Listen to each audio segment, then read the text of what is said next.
हरे कृष्णा। ओम नमः शिवाय। प्रिय भक्तों, आप सभी को हिंदू नव वर्ष की मंगलमय शुभकामनाएं और कामदा एकादशी के इस पावन पर्व की बहुत बहुत बधाई। प्रिय भक्तों, आज का दिन कोई साधारण दिन नहीं है। जब नए साल की पहली एकादशी आती है तो समझ लीजिए कि साक्षात श्री हरि हमारे जीवन की पुरानी कड़वाहटों को मिटाकर सुख और भक्ति के नए द्वार खोलने आए हैं। आज हम न केवल कामदा एकादशी की महिमा जानेंगे, बल्कि आज के भद्रा काल से जुड़ी वह जरूरी जानकारी भी लेंगे जो हर भक्त को पता होनी चाहिए। तो आइए प्रिय भक्तों, बिना देर किए हुए डूब जाते हैं प्रभु की इस दिव्य कथा और भक्ति के रस में। हिंदू नव वर्ष की शुभकामनाओं के साथ साथ आने वाली यह पहली एकादशी, कामदा एकादशी, केवल एक तिथि नहीं, बल्कि यह एक ऐसा दिव्य अवसर है जब भगवान श्री हरि स्वयं अपने भक्तों पर विशेष कृपा बरसाते हैं। यह दिन हमारे जीवन की समस्त नकारात्मकताओं को समाप्त कर सुख, समृद्धि, स्वास्थ्य और भक्ति के नए द्वार खोलने वाला माना गया है।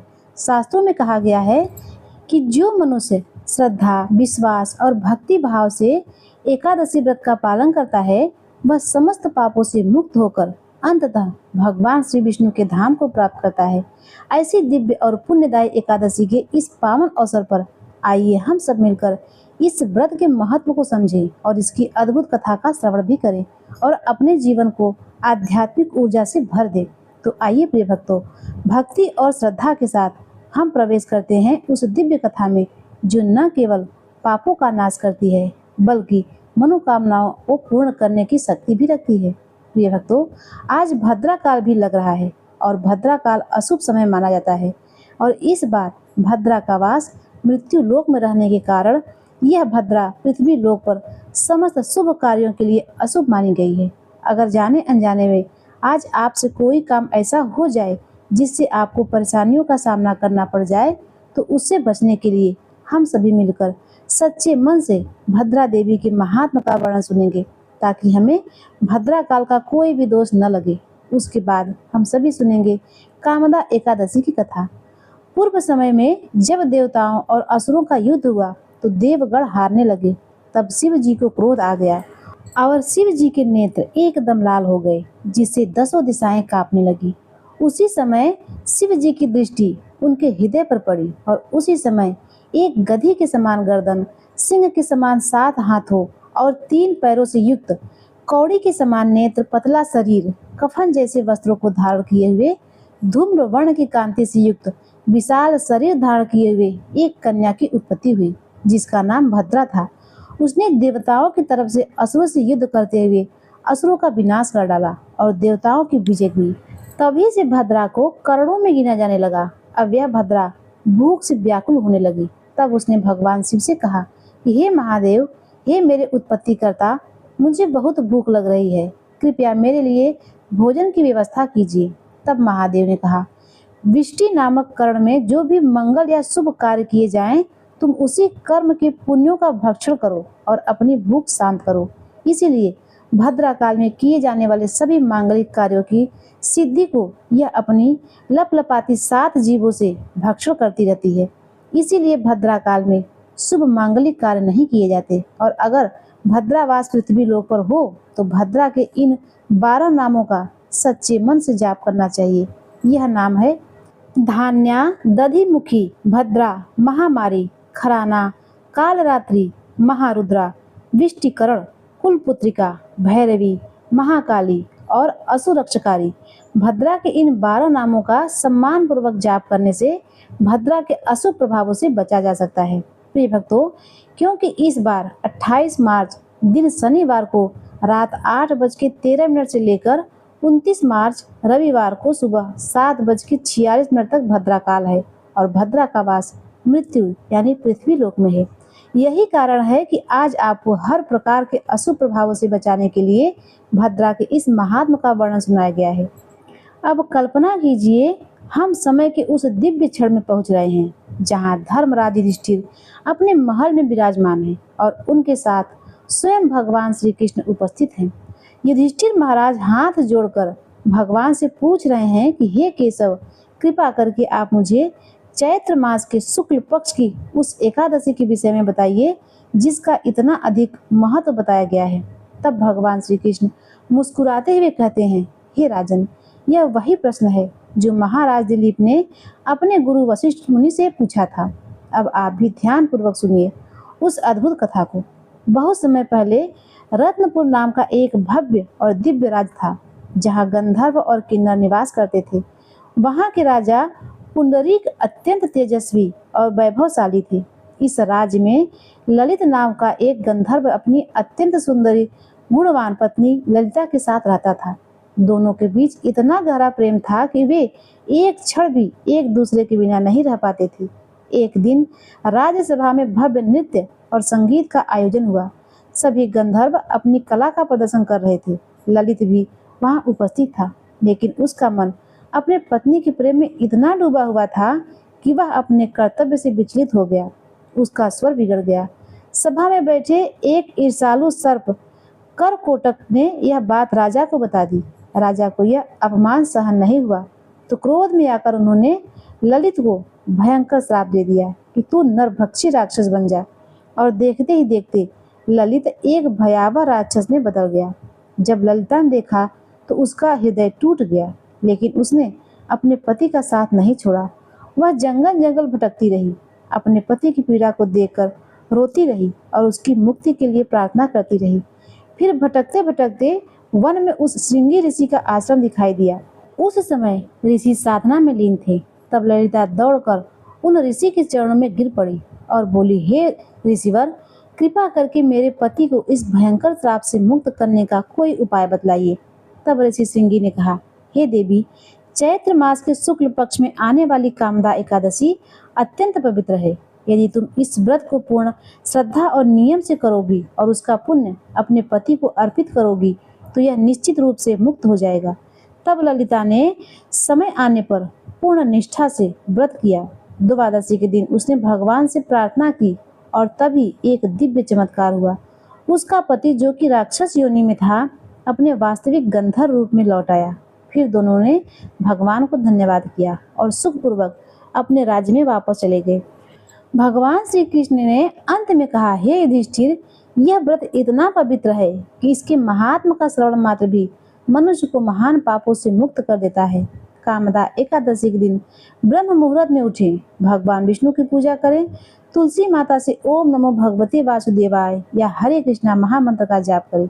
फिर धूप, दीप, चंदन, पुष्प, इत्र आदि से भगवान विष्णु का पूजन करके कथा का श्रवण करें और सबसे अंत में भगवान को फलों का भोग तुलसी के पत्ते रखकर अर्पित करें। भगवान के चरणों में इस प्रकार प्रार्थना करें कि हे प्रभु, हमें धन, वैभव या सुख की नहीं, बल्कि आपकी शुद्ध, निष्काम और अटूट भक्ति चाहिए।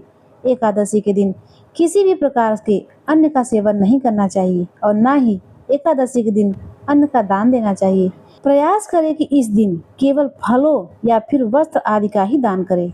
तिल का भी दान कर सकते हैं और अगले दिन किसी वैष्णव को या किसी योग्य व्यक्ति को दान दक्षिणा देकर पूजा समाप्त करके शुभ मुहूर्त में ही एकादशी व्रत का पारण करना चाहिए।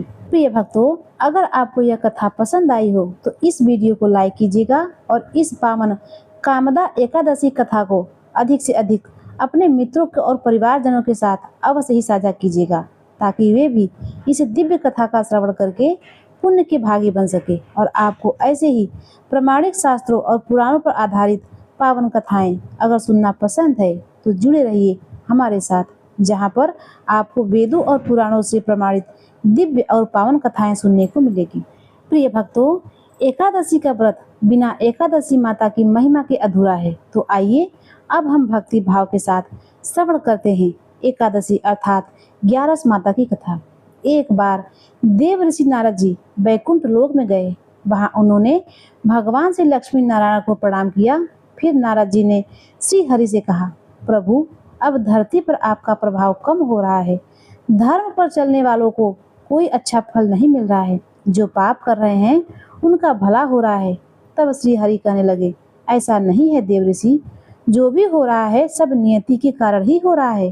श्री हरि की बात सुनकर नारद जी बोले, प्रभु, मैं तो देख रहा हूँ कि पापियों को तो अच्छा फल मिल रहा है, लेकिन भला करने वाले और धर्म के रास्ते पर चलने वालों को बुरा फल मिल रहा है। उन्हें दुख भोगने पड़ रहे हैं। भगवान ने कहा, देव ऋषि, कोई ऐसी घटना बताओ जिससे तुम्हें यह लग रहा हो नारद जी कहने लगे, प्रभु अभी अभी मैं एक जंगल से आ रहा था। वहां पर एक गाय दलदल में फंसी हुई थी। कोई भी उसे बचाने वाला नहीं था। थोड़ी ही देर के बाद मैंने देखा कि एक चोर उधर से गुजरकर दलदल में फंसी हुई गाय को देखकर वो रुका तक नहीं, बल्कि उस गाय पर पैर रखकर वह दलदल से भरा हुआ गड्ढा लांघकर आगे निकल गया। आगे गया तो उस चोर को सोने की मोहरों से भरी एक थैली मिली। थोड़ी ही देर बाद वहां पर एक साधु महाराज जी आए। उन्होंने उस गाय को दलदल में फंसा देखा तो गाय को बाहर निकालने की पूरी कोशिश की और पूरी ताकत लगाकर आखिरकार उस गाय को निकाल लिया। गाय को बाहर निकालने के प्रयास में वह साधु महाराज खुद दलदल से लथपथ हो गए। जब वह साधु महाराज आगे बढ़े तो एक गड्ढे में गिर गए और उन्हें चोट लग गई। प्रभु अब आप ही बताइए, यह कौन सा न्याय है? नारद जी पूरी बात सुन लेने के बाद श्री हरि बोले, देव ऋषि यह सही हुआ। जो चोर गाय पर पैर रखकर भाग गया था उसकी किस्मत में तो एक खजाना था, लेकिन उसके इस पाप के कारण उसे केवल कुछ मोहरे ही मिल पाई।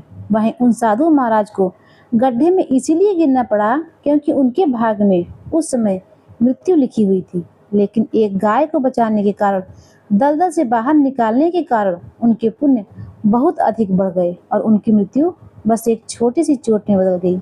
इंसान के कर्म से ही उसका भाग्य तय होता है देव ऋषि, इसीलिए अच्छे कर्म कभी भी छोड़ना नहीं चाहिए।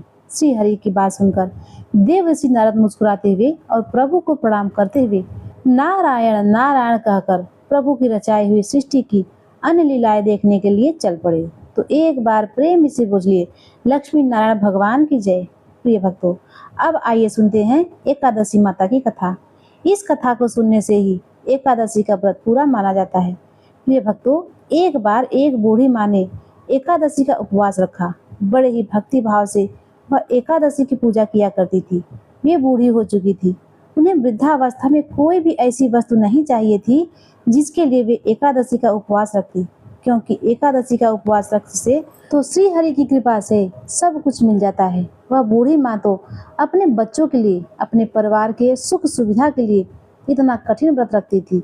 वे दिन भर तो बड़ा कठिन मन करके और अपने प्यास को किसी तरह से रोक रही, क्योंकि एकादशी के व्रत में वह जल की एक बूंद भी ग्रहण नहीं करती थी। द्वादशी के ही जल पीकर वह अपने व्रत का पारण किया करती थी।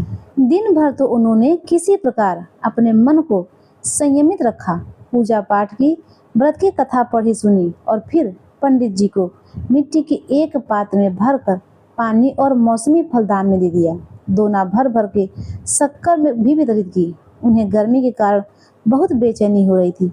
एक तो निराहार और निर्जर रहकर उपवास रखा था और ऊपर से प्यास भी अधिक सता रही थी। इस कारण उन्होंने सोचा कि चलो पानी में बैठूं, शायद थोड़ी शांति मिले। यह सोचकर वह पानी में बैठी रही। पानी से बार बार कुल्ला करती और मुंह हाथ धोती रही। तब कहीं जाकर उन्हें थोड़ा बहुत चैन मिला। एक तो धूप तेज पड़ रही थी, इस कारण बूढ़ी माँ का मुंह सूखा जा रहा था। बूढ़ी माँ बड़ी बेचैन हो रही थी। एक तो बुढ़ापा, दूसरा यह भयंकर गर्मी। बुढ़ापे की तो स्थिति ही कुछ ऐसी ही होती है, बड़ी मुश्किल से धीरज बन पाता है। अब किसी प्रकार रो धोकर दिन कट गया। अब बूढ़ी माँ के सामने पहाड़ सी रात लंबी पड़ी थी, जिसका कट पाना बड़ा ही मुश्किल दिखाई दे रहा था। चार पाई पर पड़ी हुई बूढ़ी माँ को किसी प्रकार शांति नहीं मिल रही थी। बार बार प्यास से गला सूख रहा था और वे इस प्रकार बेचैन होकर करवटें बदलती जा रही थी। कई बार उठकर वे घर से बाहर जाती, फिर अंदर आ जाती। ना तो उन्हें घर के अंदर शांति मिल रही थी और ना बाहर। वे खटिया पर पड़ी पड़ी एकादशी माता को याद करती रही और मन में ध्याती रही कि हे माता, आप मेरी लाज रखिएगा, आप ही मुझे शक्ति दीजिएगा ताकि मैं भली भांति आपका व्रत कर सकूं और यह पहाड़ सी रात सुकून से बीत जाए। प्यास के कारण बूढ़ी माँ की बेचैनी तो बढ़ ही रही थी। उन्होंने धैर्य रखने का बहुत प्रयास किया, लेकिन आखिरकार उनकी सहनशीलता की सीमा टूट गई और वे घबराकर मारे प्यास के एकदम चिल्ला पड़ी, बचाओ बचाओ। बूढ़ी माँ का चिल्लाना सुनकर उनके परिवार के सभी सदस्य उनके आसपास इकट्ठा हो गए और बूढ़ी माँ की चारपाई के पास पहुंच गए। अम्मा जी, क्या हुआ आपको? आप क्यों चिल्ला रही हो? और जब आपसे व्रत नहीं रखा जा रहा है तो इस बुढ़ापे में इतना कठिन व्रत क्यों कर रही हैं? अम्मा जी, अगर शरीर में ताकत है तभी तो भक्ति हो पाएगी। आप पानी पी लीजिए।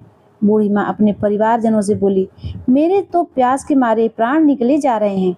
जरा जल्दी से मेरी छाती पर ठंडे पानी का घड़ा तो रख दो। नातियों ने दौड़कर दादी की छाती पर ठंडा पानी का बर्तन रख दिया। तब कहीं जाकर उन्हें थोड़ा बहुत सुकून मिला, और जब सुकून मिला तो थोड़ी देर के लिए उन्होंने अपनी आंखें बंद कर ली। इधर एकादशी माता ने सोचा, यह है तो बूढ़ी, लेकिन बड़े नियम से मेरा व्रत रखती है, चलकर इनकी परीक्षा लेनी चाहिए।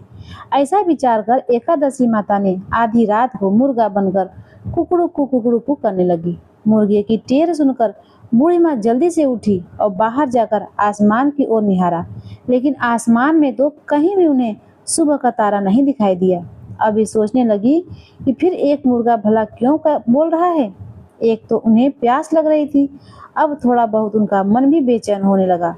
आखिरकार उन्होंने यह दृढ़ निश्चय किया कि अब तो मैं इस व्रत को पूरा करके ही छोड़ूंगी, फिर चाहे व्रत पूरा होने तक मेरे प्राण ही क्यों निकल जाए। मन में ऐसा पक्का निश्चय कर वह वापस चारपाई पर आकर लेट गई।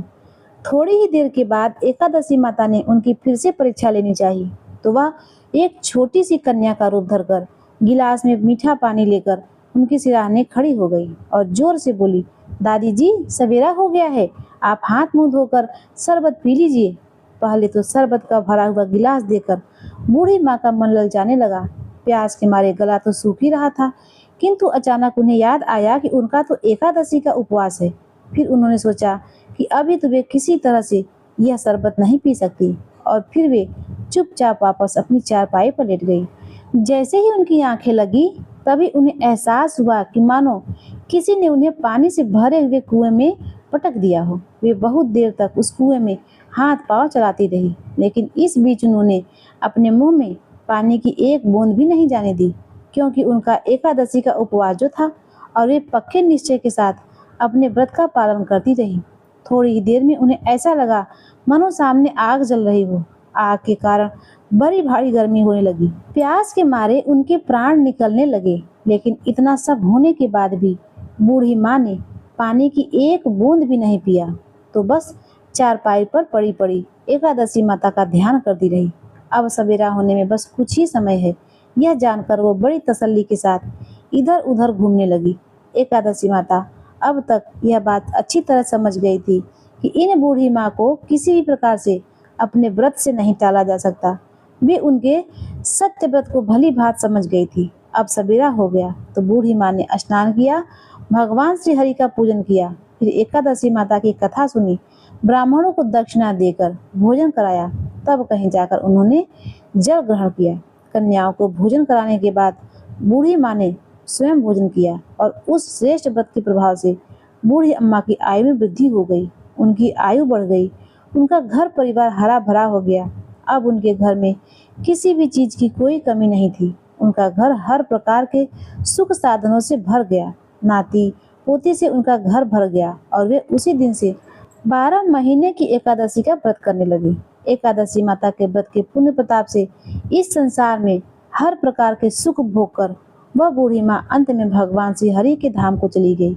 हे एकादशी माता, जैसे आपने बूढ़ी माँ को और उनके परिवार को हरा भरा किया, वैसे ही हे एकादशी माता, हम सभी भक्तों पर अपनी कृपा दृष्टि बनाए रखिएगा। हमारी सारी मनोकामनाएं आप पूर्ण कीजिएगा। तो प्रिय भक्तों, एक बार प्रेम से बोलिए लक्ष्मी नारायण भगवान की जय, एकादशी माता की जय।